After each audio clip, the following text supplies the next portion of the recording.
നോക്കൂ, ഇപ്പോൾ KPCCയുടെ executive camp ഇവിടെ നടക്കുന്നത് യഥാർത്ഥത്തിൽ ഒരു രാഷ്ട്രീയ പ്രസ്ഥാനം എന്നുള്ള നിലയ്ക്ക് കഴിഞ്ഞ ലോക്സഭാ തെരഞ്ഞെടുപ്പിൽ കിട്ടിയ വലിയ വിജയവും അതേപോലെ തന്നെ പരാജയവും ചർച്ച ചെയ്യാൻ വേണ്ടിയിട്ടാണ്. വിജയം നമ്മൾ പ്രതീക്ഷിച്ചതിൽ അപ്പുറമുള്ള ഭൂരിപക്ഷത്തിലുള്ള വിജയമായിരുന്നു എല്ലാ നിയോജക മണ്ഡലങ്ങളിലും, വിജയിച്ച എല്ലാ നിയോജക മണ്ഡലങ്ങളിലും നമുക്ക് ലഭിച്ചത്, കോൺഗ്രസിന് ലഭിച്ചത്. എങ്കിലും പരാജയത്തെക്കുറിച്ചും തീർച്ചയായിട്ടും ചർച്ച ചെയ്യേണ്ടതായിട്ടുണ്ട്, ആഴത്തിൽ പരിശോധിക്കേണ്ടതായിട്ടുണ്ട്.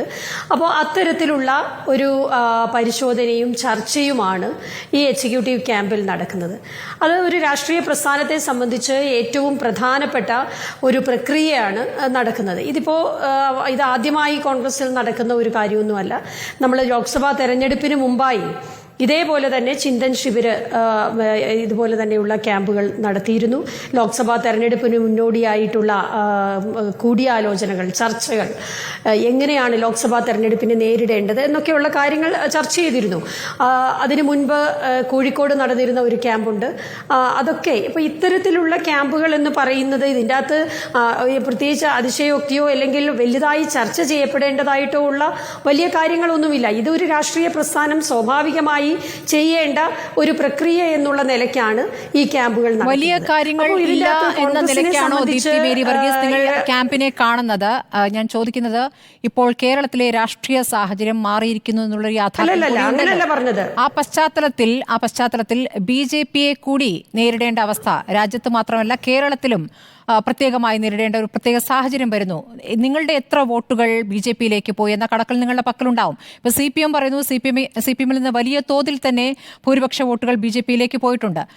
പക്ഷേ ഞങ്ങളെക്കാൾ വലിയ കണക്ക് അവിടെ കോൺഗ്രസിനുണ്ടല്ലോ എന്നുള്ളതാണ് CPMന്റെ ഒരു വാദം. കണക്കുകൾ പരിശോധിക്കുമ്പോൾ സാങ്കേതികമായി ഇത് ശരിയായിരിക്കുകയും ചെയ്യും. നിങ്ങൾ എത്രത്തോളം BJPയിലേക്ക് വോട്ടൊഴുകുന്നത് പരിശോധിച്ചിട്ടുണ്ട്? ഇപ്പോൾ K. മുരളീധരൻ ഞങ്ങൾക്ക് നൽകിയ അഭിമുഖത്തിൽ, റോഷിപാലിന് നൽകിയ അഭിമുഖത്തിൽ ദീപ്തി കണ്ടു കാണുമല്ലോ. അതിൽ K. മുരളീധരൻ പറയുന്നത് തൃശ്ശൂരിൽ 50,000-ലധികം വോട്ടുകൾ പുതുതായി ചേർക്കപ്പെട്ടു. അത് പരിശോധിക്കാനുള്ള ഒരു സംഘടനാ സംവിധാനം ആ ജില്ലയിലില്ല നിങ്ങൾക്ക്? അല്ല, തുടക്കത്തിൽ ഞാൻ പറഞ്ഞത് ആ തെറ്റിദ്ധാരണ ഞാനൊന്ന് മാറ്റട്ടെ. ഞാൻ പറഞ്ഞത് കാര്യമായി കാണേണ്ടതില്ല എന്നുള്ളത്, ഈ ക്യാമ്പിനെ കാര്യമായി കാണേണ്ടതില്ല എന്നുള്ളതല്ല ഞാൻ ഉദ്ദേശിച്ചത്. ഈ ഇത്തരത്തിലുള്ള ഒരു പ്രോസസ്സ് എന്ന് പറയുന്നത്, ഇതുപോലൊരു ക്യാമ്പ് നടക്കുക, അതിനെ അവലോകനം നടത്തുക എന്ന് പറയുന്നത് സ്വാഭാവികമായും ഒരു രാഷ്ട്രീയ പ്രസ്ഥാനം എന്നുള്ള നിലയ്ക്ക് നടത്തേണ്ട പ്രധാനപ്പെട്ട ഒരു പ്രക്രിയ എന്നുള്ളതേ ഞാൻ ഉദ്ദേശിച്ചുള്ളൂ. നമ്മളൊരു ചാനൽ ചർച്ചയിൽ ആണ് എന്നുള്ളത് കൊണ്ടാണ് ഞാൻ അത്തരത്തിൽ പറഞ്ഞത്. ഞാൻ ചോദിച്ചോട്ടെ, ഇപ്പോൾ ഒരു വോട്ട് പോലും കോൺഗ്രസിന് നഷ്ടമായെങ്കിൽ അത് പ്രധാനമായി തന്നെയാണ് കാണുന്നത്, അതിനെ ഒന്നും ചെറുതായിട്ടല്ല കാണുന്നത്. അപ്പോൾ ഇപ്പോൾ തൃശ്ശൂരിലെ കാര്യം പറയുകയാണെങ്കിൽ, തൃശ്ശൂരിലെ കൃത്യമായ അവലോകനമുണ്ട്. അവിടെ എന്തുകൊണ്ട് വോട്ട് കുറഞ്ഞു, എന്തുകൊണ്ട് പരാജയപ്പെട്ടു എന്നുള്ളത് പഠിക്കാനായി KPCCയുടെ കമ്മീഷനെ വെച്ചിട്ടുണ്ട്. അത് കൃത്യമായ രീതിയിൽ ആ പ്രവർത്തനം നടക്കുന്നുണ്ട്. അത് താഴെത്തട്ടിൽ അത്തരത്തിൽ സംഭവിച്ചിട്ടുണ്ടെങ്കിൽ അത് എന്താണെന്ന് കണ്ടെത്തുക തന്നെ ചെയ്യും, ഒരു സംശയവും വേണ്ട അതിൻ്റെ അകത്ത്. അതുപോലെ തന്നെ ഇപ്പോൾ ഞങ്ങളിവിടെ കൃത്യമായ അനാലിസിസ് നടത്തിയിട്ടുണ്ട്. ഇന്ന് രാവിലത്തെ സെഷനിൽ ഓരോ നിയോജക മണ്ഡലങ്ങളിലും, ഓരോ നിയമസഭയിലും എത്രത്തോളം വോട്ടുകൾ നമുക്ക് അധികമായി ലഭിച്ചിട്ടുണ്ട്, എത്രത്തോളം കുറഞ്ഞിട്ടുണ്ട്, ഇതെല്ലാം ചർച്ച ചെയ്തു. ഇപ്പൊ വിജയിച്ച പല നിയോജക മണ്ഡലങ്ങളിലും വോട്ടുകൾ ഷിഫ്റ്റ് ആയിട്ടുണ്ടോ എന്നുള്ള കൃത്യമായ ചർച്ച ഇവിടെ നടക്കുന്നുണ്ട്. അപ്പോൾ അതിൻ്റെ അകത്ത് ഇപ്പോൾ CPMനെ സംബന്ധിച്ച് ഏറെ വോട്ടുകൾ CPMന്റെ വോട്ടുകൾ BJPയിലേക്ക് പോയ ഒരു സാഹചര്യമാണ് നിലവിലുള്ളത്. അത് ഞങ്ങളെ സംബന്ധിച്ച്, കോൺഗ്രസിനെ സംബന്ധിച്ച് അത് ഞങ്ങളുടെ ചർച്ചാ വിഷയമല്ല. ഞങ്ങളുടെ ഇപ്പോൾ 1.5 മാസമായല്ലോ തെരഞ്ഞെടുപ്പ് ഫലമൊക്കെ വന്ന ശേഷം. ഇത്ര ദിവസമായിട്ടും മുരളീധരൻ പറഞ്ഞ കാര്യങ്ങൾ എത്രത്തോളം നിങ്ങൾ അഡ്രസ്സ് ചെയ്തിട്ടുണ്ട് എന്നുള്ള ചോദ്യമാണ്. ഇപ്പോൾ ക്യാമ്പിൽ വരേണ്ട എന്ന് അദ്ദേഹം തീരുമാനിക്കുകയാണ്. കോൺഗ്രസിലെ പ്രധാനപ്പെട്ട യോഗങ്ങളിൽ അദ്ദേഹം വരുന്നില്ല. പക്ഷെ അതോടൊപ്പം തന്നെ ഒരു മിതത്വം പാലിക്കുന്നുണ്ട്. പ്രതികരണങ്ങളിൽ പണ്ടത്തെ രൂപത്തിലല്ല. പ്രിയങ്കയുടെ പ്രചാരണത്തിന് വരികയും ചെയ്യുമെന്ന് പറയുന്നുണ്ട്. പക്ഷെ അദ്ദേഹം പറയുന്ന ചില പക്വമായ ചില കാര്യങ്ങളുണ്ട്, ചില മുന്നറിയിപ്പുകളുണ്ട്. അത് എത്രത്തോളം ഗൗരവത്തിലെടുക്കുന്നുണ്ട് എന്നുള്ള പ്രധാനമാണല്ലോ. നിങ്ങളിപ്പോൾ ഈ 1.5 മാസത്തിനിടയ്ക്ക് എന്തൊക്കെ കാര്യങ്ങൾ അഡ്രസ്സ് ചെയ്തു? ഈ 57,000 വോട്ട് അവിടെ പുതുതായി ചേർക്കപ്പെട്ടത് അവിടെയത്തെ കോൺഗ്രസ് നേതൃത്വം അറിഞ്ഞേയില്ല എന്നാണ്. ഇപ്പോൾ അവിടെ നിങ്ങൾ ചില ഉടച്ചുവാർക്കലുകൾക്ക് നടത്തുന്നുണ്ട് താൽക്കാലികമായിട്ട്. പക്ഷേ ഈ സംഭവം, ഈ വിഷയം എന്തുകൊണ്ട് അറിയാതെ പോയി എന്നുള്ള ഗൗരവത്തിലെ പരിശോധന വേണ്ടതല്ലേ?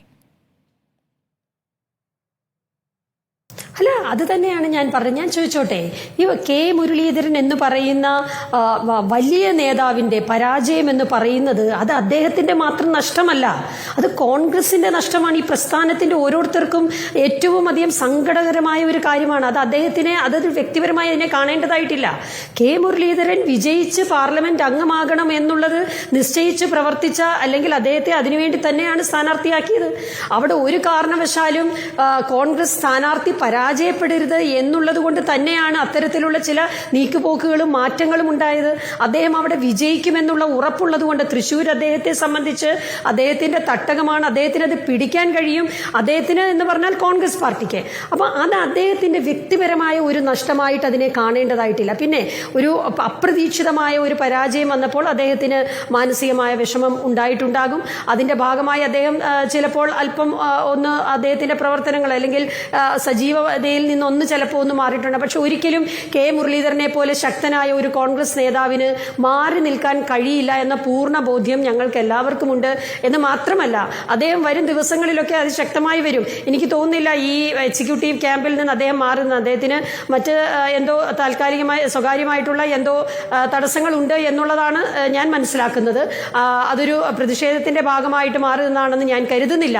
അത് മാത്രമല്ല, അത്തരത്തിലൊരു പ്രതിഷേധമായിരുന്നെങ്കിൽ ഒരു പരിപാടിക്കും എന്തുകൊണ്ട് മാറി നിൽക്കുന്നു എന്നൊരു കൃത്യമായ വാചകത്തിലേക്കൊന്നും പോകുന്നില്ല എങ്കിലും തീരുമാനങ്ങൾ ഉണ്ടാകുമ്പോൾ നേതാക്കൾ എന്നെ അറിയിക്കുമല്ലോ, ആ അറിയിപ്പിനനുസരിച്ച് പ്രവർത്തിക്കാം എന്നാണ് അദ്ദേഹം പറയുന്നത്. അതിൽ അദ്ദേഹത്തിന്റെ പരിഭവം വ്യക്തമാണല്ലോ. ഇത് ഒരു തവണയല്ല ഞാൻ പറഞ്ഞല്ലോ. അല്ല, തൃശ്ശൂരിലെ പരാജയം എന്ന് പറഞ്ഞാൽ അദ്ദേഹത്തെ പോലെ തന്നെ വേദനിക്കുന്നവരാണ് അവിടുത്തെ ഓരോ കോൺഗ്രസ്സുകാരും, അല്ലെങ്കിൽ കേരളത്തിലുള്ള ഓരോ കോൺഗ്രസ്സുകാരും അതേപോലെ തന്നെ വേദനയുള്ളവരാണ്. അപ്പോൾ അദ്ദേഹത്തിന് അത് വ്യക്തിപരമായി ഉണ്ടായ ഒരു വേദന അത് അദ്ദേഹം ചിലപ്പോൾ പ്രകടിപ്പിച്ചിട്ടുണ്ടാകും. അതിനപ്പുറമായിട്ട് അതിനെ കാണേണ്ടതായിട്ടില്ല. കോൺഗ്രസിനെ സംബന്ധിച്ച് കോൺഗ്രസിന്റെ നേതാക്കന്മാർ പലപ്പോഴും വളരെ ഓപ്പണായിട്ട് അഭിപ്രായ പ്രകടനങ്ങൾ നടത്തുന്ന ഒരു രീതിയാണുള്ളത്. മറ്റുള്ള കേഡർ രാഷ്ട്രീയ പാർട്ടികളെ പോലെയൊന്നുമല്ല. അപ്പോൾ അത്തരം ഒരു വ്യത്യാസം അല്ലാതെ അതിനെ അധികമായി ചർച്ച ചെയ്യപ്പെടേണ്ട ഒരു കാര്യമാണ് എന്ന് ഞാൻ കരുതുന്നില്ല. അദ്ദേഹം വളരെ സജീവമായി തന്നെ കോൺഗ്രസിന്റെ നേതൃത്വത്തിലുണ്ട്. അദ്ദേഹത്തിന്റെ പ്രവർത്തനം കോൺഗ്രസിന് ഇനി ആവശ്യമുള്ളതാണ്. ഈ ക്യാമ്പ് എന്ന് പറയുന്നത് വളരെ സുപ്രധാനമാണ് കോൺഗ്രസിനെ സംബന്ധിച്ച്. ഇവിടെ ഓരോ കാര്യവും ഏറ്റവും കൃത്യമായ രീതിയിലുള്ള വിശകലനങ്ങൾ ഇവിടെ ചെയ്യുന്നുണ്ട്. എല്ലാവരും ചർച്ചയിൽ വളരെ സജീവമായി പങ്കെടുക്കുന്നുണ്ട്. മുഴുവൻ നേതാക്കന്മാരും പങ്കെടുക്കുന്നുണ്ട്. അപ്പോൾ തീർച്ചയായിട്ടും ആസന്നമായിരിക്കുന്ന വരാൻ പോകുന്ന തദ്ദേശ തെരഞ്ഞെടുപ്പിനെ ഏത് തരത്തിൽ നേരിടണം, അതിനുശേഷം ഏതാണ്ട് 60 ദിവസത്തിന് ശേഷം വരാൻ പോകുന്ന നിയമസഭാ തെരഞ്ഞെടുപ്പ് അതിനെ ഏത് തരത്തിലാണ് നേരിടേണ്ടത്, ഇതെല്ലാം ഞങ്ങൾ ചർച്ച ചെയ്യുന്നുണ്ട്. അത് ഞങ്ങൾക്ക് വളരെ ആത്മവിശ്വാസവുമുണ്ട്. ഇപ്പൊ തന്നെ നമുക്കറിയാമല്ലോ, ഇപ്പോൾ രാജ്യത്ത് നടന്ന ഉപതെരഞ്ഞെടുപ്പുകളുടെ റിസൾട്ട് അത് കോൺഗ്രസിനെ സംബന്ധിച്ച് ഏറെ ആത്മവിശ്വാസം നൽകിയ ഒന്നാണ്. കോൺഗ്രസ് അതിശക്തമായി പ്രവർത്തന രംഗത്താണ്.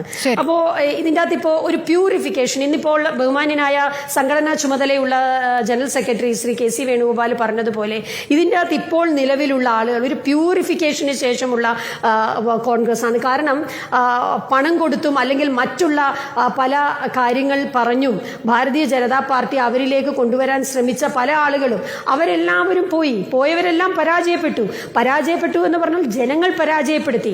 അപ്പോൾ ഈ ശരിയായ രീതിയിലുള്ള ഒരു ജനാധിപത്യ രീതി രാജ്യത്ത് ഇപ്പോൾ ജനങ്ങൾ മനസ്സിലാക്കി. ഇപ്പം ആദ്യം 1-2 തവണയൊക്കെ ഒരു പക്ഷേ ഒരു രാഷ്ട്രീയ പ്രസ്ഥാനത്തിന് ജനങ്ങളെ വിഡ്ഢികളാക്കാൻ കഴിയും. പക്ഷെ അത് നിരന്തരമായി കഴിയില്ല എന്നുള്ളത് ഏറ്റവും വലിയ ദേശീയാടിസ്ഥാനത്തിൽ ശരിയാണ്. പക്ഷേ ദേശീയാടിസ്ഥാനത്തിൽ BJPക്ക് ക്ഷീണം സംഭവിക്കുമ്പോൾ കേരളത്തിൽ BJP ശക്തി പ്രാപിച്ചു എന്നൊരു യാഥാർത്ഥ്യം കൂടി അവിടെ നിൽക്കുകയാണ് ദീപ്തി. അതാണ് പരിശോധിക്കുന്നത്.